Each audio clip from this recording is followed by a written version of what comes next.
Good morning to all traders and welcome to another Markets in Waves video. Today is Thursday the 18th of March and we're here again with another daily analysis using Elliott waves, and this Thursday we're going to go for Euro dollar, dollar CAD, silver and also the Canadian dollar against the yen.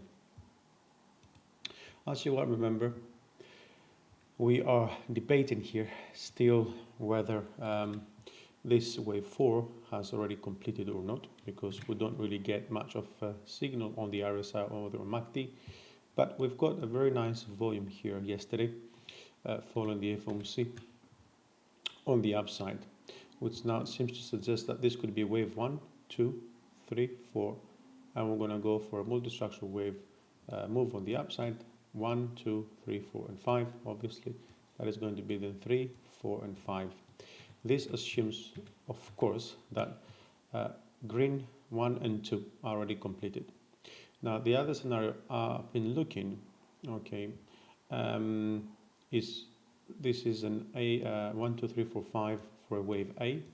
This is a B, which is pretty much a clear B, and then we're going to see a wave C. Okay, in case that happens, we could get another X up here and then slide lower for wave Z, which means that this wave 4, the corrective wave, is going to be a triple zigzag instead of a double zigzag that we have here, or a double 3 if you may. Now I would be looking, of course, for the 120.66 to break in order to start considering these as a continuation on the upside, right? Because we're still really, even if we take the shorter term, we're still really are trading just below the 38.2 Fibonacci of that leg, and if we take the longer term, we are still below the 50 Fibonacci as well. So next up we're going to go on the dollar against the Canadian dollar, which we haven't looked for a while. Last time we talked about, and we still remain actually keeping that particular structure in mind. We've been expecting for a wave 5. We were up here last time because we see this as an ending diagonal, okay, and ending diagonals are corrective. Now with that said, we have done obviously a leading diagonal over here for wave A, and we have finished wave B as well on the upside. So we're expecting the completion of wave C now, green C. That is going to complete this corrective move in wave Y of 4, and from there we're going to start shooting higher.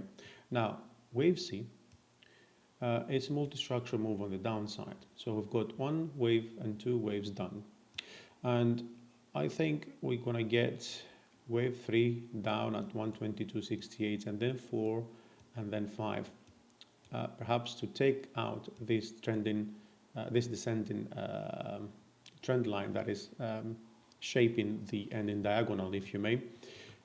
The other scenario I'm looking at here, it's not really different to the, we don't change the directional attitudes of this particular structure.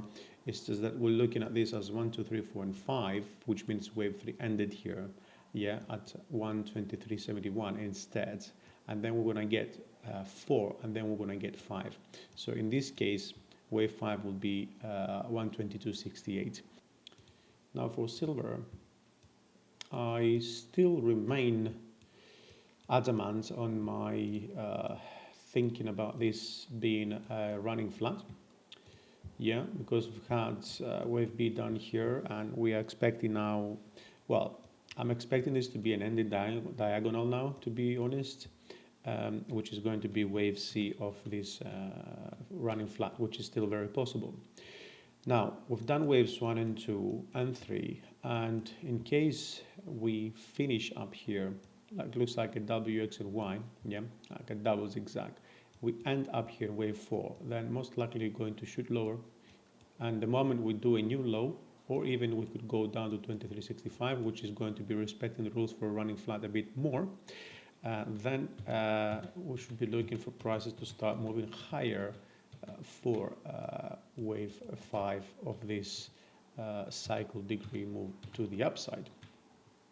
Now, what else? Obviously, we can assume that this is 1, 2, 3, 4, and 5. Okay, which means that we've already ended, and this is going to be some sort of leading diagonal 1, 2, 3, 4, and 5, which we still are going to see some sort of correction down here, but then it's not going to go lower than 25.46 most likely, and then it will shoot higher. So we'll be looking at 25.46 to see if we are going to form a nice support level there, because if we do, it could be a case where the running flat is already done at the 38.2 Fibonacci extension for wave C instead. And last, as we said, we're going to have a quick look on the CAD against the the yen. We've done wave 1 and 2, yeah, and if we pull the Fibonacci extension for waves 1 and 2, the 100% gets us to 88.54.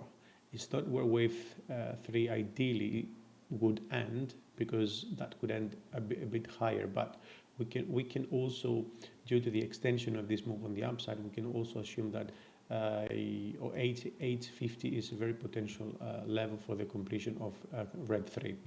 Now, that said, internally we'll have a minor structure, and we are most likely to finish it very soon. 1, 2, 3, 4, and 5, and this is 1, 2, 3, 4, and 5. So I'm expecting within this structure, yeah, I'm expecting another leg to the upside to take out the 88.54, excuse me.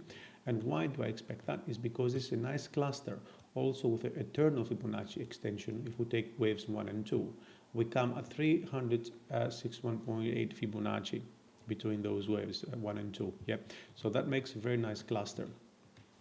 At the same time, it will also be finally, supporting the signals that have been seen for a while, without prices actually really completing a noticeable correction. So what I'm saying, I'm not saying we're going to turn lower for a reversal.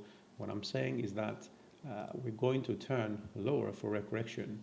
Now, if we take our Fibonacci retracement as well, yeah, and this is wave 3, then we'll be looking for at least the 85.27, perhaps even lower, 85.29 and 83.30. Okay, depends really on how deep this correction in wave 2 is going to be. Once we have, this is going to be wave 4.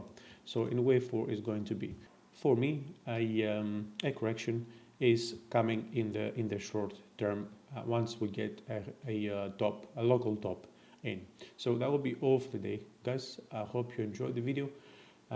If you have any questions, do not hesitate to comment on the video and on the comments section, and I will get back to you as soon as I can. Thanks for watching, and we'll speak again tomorrow.